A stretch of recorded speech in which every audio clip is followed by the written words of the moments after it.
Ihaw muna tayo ng butong kasoy mga idol with my brother.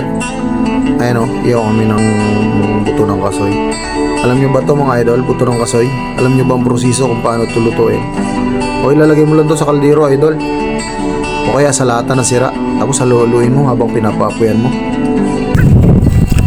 Ayan naman yung mga magpupukpok. Brother, kaway-kaway. Ngayon ka lang ba nakatikim ng ng ganyang prutas? Oo. Ha? Hindi mo pala kilala yan? Hindi po. Masarap pala. Masarap. Yan yung masarap pa sa mani. Tol, masarap pa sa mani, no? Tapos naman yun. Oo. Pero yung mani na nakababad sa masarap din. Ha? Mas masarap yun.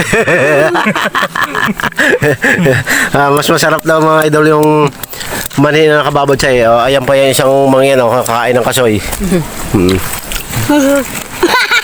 Ayan, balikan natin yung mga panahon na mga bata tayo. Nag-ihaw ng buto ng kasoy. Ayan.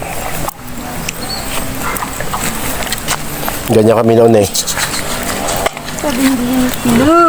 Tikim na Carlo. Carlo. Tago-tago.